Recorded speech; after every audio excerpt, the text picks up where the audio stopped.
All right, let's get into the forecast. Fantasy Forecast. You know, Fozzy Whittaker didn't look.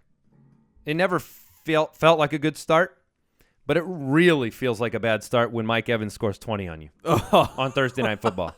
Right? Like, now I'm at the point where I'm looking at it and I'm going, is there another Hail Mary play out there? I mean, that's kind of a new aspect of fantasy football that didn't exist maybe 5, 6, 7 years ago when Thursday Night Football wasn't every week. When you didn't have, I mean, there's a Saturday game this week. There's not just set your lineup and lock and load. Everybody wants to do that. But if Mike Evans last night, here's a good example. I'm playing Jason. He's got Mike Evans. If he put up a 2 last night, my position with my running back 2 becomes I want a safe guy that gets me 10 points. If he puts up a 20, I start thinking, who's a home run candidate? Could I really start Christine Michael in this game? Ooh. Could I start somebody that has the opportunity to break 2 long touchdowns? You know, I start thinking in terms of, and then I have Ivory and Marshall on Saturday night, and depending on what they do, that'll determine Saturday morning as well for me. And you kind of have to play back and forth, I think. Last week, you had Larry Fitzgerald have a bad Thursday. I was going to say, last week I sure could have used 20 points from Larry. Sure. That would have been nice. But because of his bad game, I actually played Austin Seferian-Jenkins over Gronk because I didn't know what Gronk was going to do, whether he'd be active on Sunday night. I was playing it safe. It might have been different had he put up 20. I might have played Gronk. So just some perspective, it's different. It's different than it used to be. So Panthers at the Giants. This is, believe it or not, Andy's almost upset of the week. possibly grandly foolish.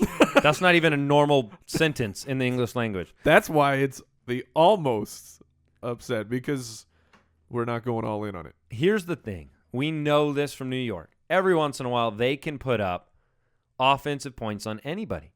You have the best young wide receiver in the game. You have Eli Manning, who can catch fire.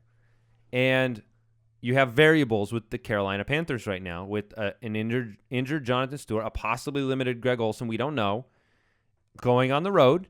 A very good defense. I'm not saying this is a shoo-in, but I think it's possible. That's all I'm saying. I agree with you. I think it's possible. We saw the Panthers escape by the skin of their butt against the Saints. I mean, and the Colts. And the Colts too. But I was going Saints recently. If you watch that game, the Panthers really should have lost that game. But they didn't, because they're a championship type team. So I agree with you that it's very possible for this to turn into a shootout. You saw Ruben Randall had a good game last week. Yeah, Rubes. Rashad Jennings had a good game last week, and Odell Beckham Jr. was insane last week. Did you see the quotes from Coughlin when people were asking about Jennings if he was going to get that kind of carries? Yeah, he was saying, "Why do you guys care? Why do you guys care about this?" But why don't you join my league, Tom? It's called a $1 billion industry, Tom. We pay your bills. Yeah, I'm always amazed that a head coach can be surprised the media wants to ask him a question. It's like, how do you get paid what you paid? How do you get 70,000 people to come watch you in the stadium? Well, we do what we want to do, and you shouldn't know about it. Yeah, John Fox. We got a game going on here, Fox, or not Fox, Coughlin. We got to get it going. They probably hang out. All right, Cam Newton, he's a locked and loaded starter. Yes. The running back situation in Carolina, if you had to just start a guy, is it Fozzy? It's Fozzy. It's Fozzy because the coach has given the nod. Yeah. And that's all you got right now. In a week of scrambling and scraping for information, any kind of speculation, that's all we've gotten so far from anything reported on Carolina is Ron Rivera saying, well, Fozzy will start. I think if this game's put away for Carolina, you'll see a lot of opportunities for Cameron Artis-Payne. Yes. If it's not, there's a trust factor, pass protection, keep Newton healthy, different aspects that go into play there, Tolbert, things like that. Ted Ginn, confidence. Pretty solid this week. Pretty solid. I think he's got I'll go 30% chance to have one of his Ted Ginn plays. Yeah, okay. So that's good because Ted Ginn's been doing that a little bit, and he's got a red-hot, white-hot quarterback. Let me ask you this. How many questions have you gotten on Twitter through the website, thefantasyfootballers.com, that have said, what is your concern level with Odell Beckham Jr. against Josh Norman? I've gotten a few. You have? Yeah. Okay. I have not. I thought I would have some more, but I've gotten just a few of them. Proportional to the Julio question. Oh, no, not even close. See, I haven't gotten any. And I think it's interesting because If people decided, they made up their mind. I think people just said, because Odell Beckham Jr. is coming into this game on fire, by the way, we looked this up. Doug Baldwin and him, they're separated in our league by about 5 points over the last 5 games, where Baldwin actually has outscored him because he got 8 touchdowns to 5 for Odell Beckham Jr. But Beckham Jr. is now the number 1 receiver in most leagues in terms of fantasy points. Most receiving yards and most receptions ever in NFL history through 25 games for Odell Beckham Jr. 24 touchdowns in 25 games. He's good. Nobody's doubting it. And I think the reports about Coughlin putting him in the slot have given people a little bit of confidence. And he's got the physical ability to beat him. I don't know why people, Julio had an okay game. Julio had an okay game after Josh Norman was not guarding him. Right. And he had one big play. And I think after Josh Norman was not guarding him. Okay. So that's the difference. Is if that this game's also at home. That other game was in Carolina. Right, but I'm saying if the Atlanta-Carolina game was close and Norman had stayed in the whole time, I think Julio Jones would have ended up with 2 catches. I think it would have been really, really bad. Now the reports from the Giants are who watched what happened when the coaching staff of Atlanta said, we're just going to put Julio out there against Norman and not try and take advantage of matchups. Why would we do that? Coughlin saw that and said, I think we're going to put Odell Beckham in the slot some more because that's the smart thing to do. Come on. Yeah, the Atlanta offense is just – I don't even like to think about it anymore. It's so sad. Yeah, it's not good. So Eli Manning, though. People want to know, can you stream Eli Manning in this matchup? There seems to be a lot of optimism towards it compared to what you might expect against the team. Panthers are 4th in the league in run defense, 5th against the pass. Obviously have been on fire as a defense, but people still want to start Eli. Eli is not safe to me. Not safe. Not safe. We were talking about could it turn into a shootout? The game flow could do that. Do I think that's going to happen? Probability says no, and I would much rather start a guy like Ryan Fitzpatrick than Eli this week. All right, let's talk about that vaunted Falcons offense as they head to Jacksonville to take on the Jaguars. The Jaguars are favored by 3.5 points in this game. The over-under in the game is 48, so we're expecting some points to be put on the scoreboard, which I expect as well. You got Matt Ryan facing Blake Bortles. You've got the Devontae Freeman experiment that continues, and I have a lot to say about him. Ooh. You got the Yeldon Denard Robinson situation in this game, and then you got Julio, who, hopefully free Julio. Sure seems like this would be the game for it. And then you got Allen Robinson, Allen Hurns, and Julius Thomas on free the other Robinson. side of the ball. Free everybody. Free. Well, that'd be all right. I think all the owners in this game would take a 50-point. The problem is the Falcons have only scored 29 points in their last 3 games. Total? I believe is that 2 games or 3 games? That might be 2 games.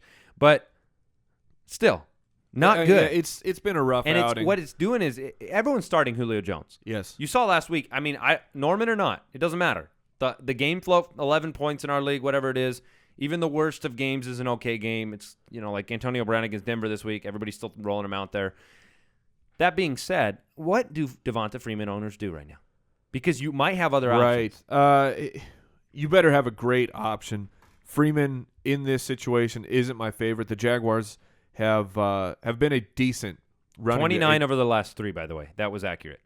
29 points in the last rough. 3 games. The Jaguars have been a pretty solid running defense, but talking about game flow, I think this one turns into a shootout where I actually have confidence that Matt Ryan is an okay play. Before you go crazy with that, there's guys I'd rather play over him. But we've seen recently the Jags get into a lot of these matchups where it's just going back and forth and who can score more points. And in fantasy football, if you were talking to me, let's say August, and you said, okay, it's my championship or my semi championship. I was coming down to this. I got to make a decision. Blake Bortles or Matt Ryan? You wouldn't have even comprehended the question. My brain would have exploded. And then I would have thrown in there. I would have been like, and are you playing Devonta Freeman? And you would have been like, what? And if what I would have said is, Wait, he's still on the team? Yeah, I know you would have. That was your one whiff. Freeman. That's Captain whiff on that one. Yeah, I've been asked what was my biggest miss. Is I did not think Freeman was going to be very good. Yeah. So, but we're here, and Freeman has let people down a little bit with the offensive failures, and people are seeing Carolina next week, and they're saying to themselves, what do I do? Because Devonta Freeman, do I trust him, or would I rather play David Johnson? The thing with Freeman is what he was doing in the middle of the year was historic pace of scoring touchdowns. I mean, that has to regress at some point. You can't stay on that kind of a tear, which is kind of that warning flag for Doug Baldwin, where he's on a historic type monster. You cannot score 45 rushing touchdowns in a season. You cannot score 45 passing touchdowns in a season. Right. It's not going to happen. So now you're getting you got that touchdown regression, and you've seen what Freeman can do.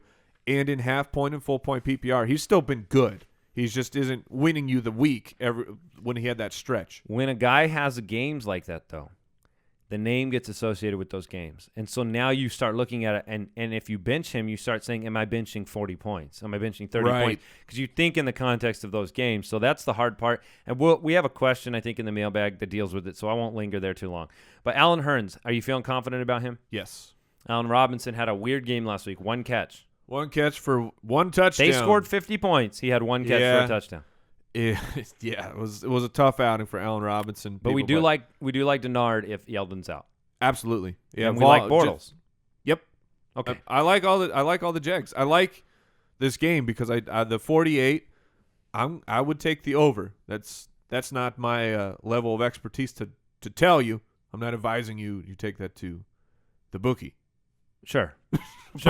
But that's where I would go. All right, the Packers head to Oakland, take on the Raiders. This is an interesting game. We've already talked about Carr and Cooper and Crabtree, how our feelings on those guys. So I'd like to get your opinion on the running backs and then also on Randall Cobb now that Mike McCarthy has taken over play calling. What are your thoughts on Cobb compared to where they were a couple weeks ago? On Cobb, you got to have a rebuilt confidence that McCarthy came out and he said, okay, I'm calling the plays. And there was an instant change in level of production for Cobb. I believe he had 8 catches last week. He did. Which that's what you need for Randall Cobb. If you expect for that baseline, with a chance for a touchdown. If you expect a touchdown from Randall Cobb, you're not really looking at what Randall Cobb is good at. And what he is great at doing is giving you a high volume of catches with an opportunity to score a touchdown because he plays for the Packers.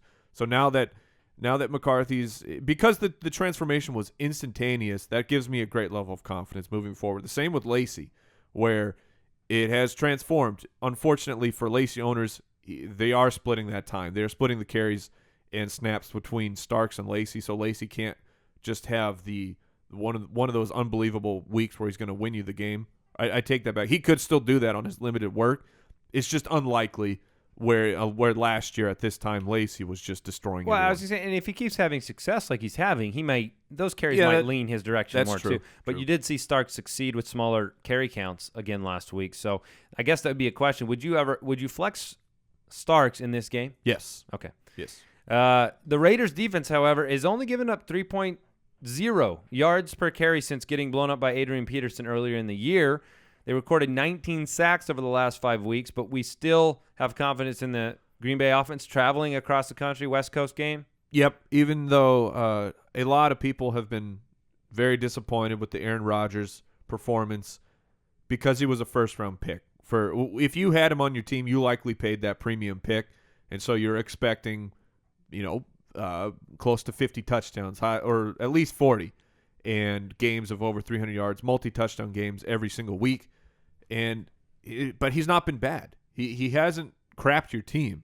He almost did in that Lions game, but he saved you with the Hail Mary. So he's still a very safe play. I'm not starting other guys over Rodgers. He's still an elite top 5 guy for me. I agree with you. All right, so the Browns head up to Seattle for a good time. Do you think the Browns are going to have a good time? Yeah, they're heading up there for a good time. Heading up to Seattle for a good old time.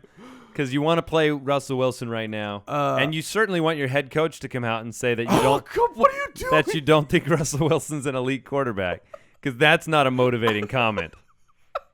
I mean, Browns, I hope you take in the fish market and the Space Needle. Get some bang for your buck on this trip. Seriously. In fact, if you don't show up for the stadium, it might not be much different. I've never been to Seattle. It's one of those places that I've always wanted to go. So for me, enjoy it. See the sights. Yeah, enjoy your time there, because you're not going to enjoy it in the stadium. This is going to be trouble. There's nobody who's playing at a higher level right now. Yes, the matchups have been cakewalks right now for Seattle, but this is going to be trouble. When we put the line into our doc here, the Seahawks, it could have changed, but at the time they were favored by 14.5 points, over 2 touchdowns. You don't see that a lot. No, not at all. So Russell Wilson, you are our sit of the week. Obviously, we've said that, our honorary sit of the week. So continue. He's had a perfect passer rating when they've gone empty set with 4 wide. Russell Wilson is just gnarly. Or 5 wide. Gnarly right now. It's just incredible. And the Seattle defense, the only thing that really worked great for Cleveland last week was Isaiah Crowell actually ran the ball well. Seattle defense gives up about 44 yards a game on the ground. I mean, it's just it's not a pretty picture there. You lost Hartline for the season, who was actually productive. You lost him. He's gone. You can't start. So the question for a lot of people is Barnidge, right? Like, is it Barnidge or Kelsey? Is it Barnidge or Gates? Barnage? Barnage. So what are your thoughts on Barnidge? Because I'm fading on him. I know Seattle's been not that great against tight ends, but it's a different Seattle defense right now than it was earlier in the year. I still like him. I think that he will get enough targets that he'll give you a decent outing. I think he's safe, where his potential to have a monster game like he's been having throughout the year, probably on the lower scale of the probability, but he's still a safe guy. So when you're saying you're fading on him, what level of guy are you looking to play Travis over? Kelce. You'd play Kelce over Barnage? I think I'd play Kelsey over Barnidge this week. Okay. Because I like playing against Baltimore and having kind of the upside of that equation. I just feel like Baltimore, because you feel like the offense for Baltimore is so bad. Well, more so that because the offense is so bad, the Chiefs will have the ball. They're at home. The Chiefs have a lot of you saw Russell Wilson score 5 touchdowns against the Ravens last week. The upside to me for Barnidge, like you said, his potential to score is very low to me in this game, and so you need maybe he gives you a Jason Witten-like performance. So are we talking to the point of you would grab one of these lower streamer guys like a Ty, a Rudolph, a Richard Rodgers? No. Okay, you're still no. Okay. Hold your horses. No, I'm trying to find. That's fine. I wouldn't do that. The level, but I'm bumping him down. I'm going to bump Barnidge down a little bit. Like I would feel fine playing Julius Thomas over Gary Barnidge. Okay, maybe Ben Watson. That would be. But I know Barnidge is delivered for most teams, and you don't have that option. So the other thing I just want to say, you're starting Doug Baldwin. Are you starting Tyler Lockett? I would flex Lockett. I don't have extreme confidence in him, but because Seattle has been scorching, you got to stay in the flames with that offense, and it's just grabbing a piece. And Lockett has been his production is increasing. What you want to see from a rookie wide receiver is if they're going to start slow, you want to see that ascension at some point, and that has started to happen. So that's, I guess, the confidence you can gain for if you want to play Lockett, but he's not a guy I'm going to slot into a wide receiver 2 role. All right, so we can't move on from this game until we talk about the running backs for Seattle. We'll get to the rest of the games, but we have to do that real quick. Fred Jackson, Bryce Brown, Christine Michael. Christine Michael's back. Yeah. And he actually has an opportunity. There is a chance for Michael here. I don't have confidence really in starting any of these guys because it is a messy situation where I don't know, man. I think you're getting all or nothing if you start one of these guys. And if I had to make a decision of I have to play one of those guys, I would lean Brown. I lean Brown at this point.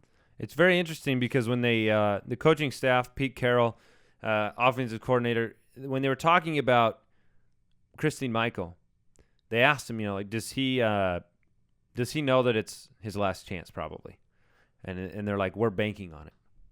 They know that he had consistency issues, and Carroll came out and said, this was Rawls. That's why Michael wasn't there. This was Rawls outperforming Michael from a consistency standpoint. So right. I still think the potential, like, the game flow has to go the right way. But maybe Michael has some burst left. Maybe he has something left for one game.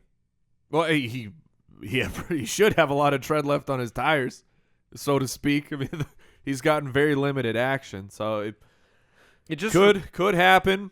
It reminds me when he got very limited carries at different times, preseason, other games for them, when he could come in, Lynch was out, and he could bust off a 45-yard touchdown run in one play. I'm not saying start him. I'm just curious to see what they have, because it's kind of I wonder if Fred Jackson's saying, hey, I've kind of been a starting running back. Why am I not? Yeah, which is fair. But they need Fred for that particular role. So sure why destroy him when they have to believe they're making the playoffs? Because I believe they're making the playoffs. So you would buy into Brown, though. That's the headline. Buy in is very strong. Would you start Brown over a Crowell in the same game? Ooh. I mean, yeah. how do you not? Yeah, I would. Just because the matchup, the Crowell is. Would you start Bryce Brown or Buck Allen this week against Kansas City? I'd go Buck Allen. Darren McFadden? Probably. I still lean Darren McFadden. Matt Jones? Ooh. Who's Washington playing? I don't recall. Washington is taking on the. Why am I losing this here? Bills. The Bills. Yeah. Yeah, I'll still go with Jones. Maybe I'll swing for the fences on that one. Just go Brown. Right, for upside. All right.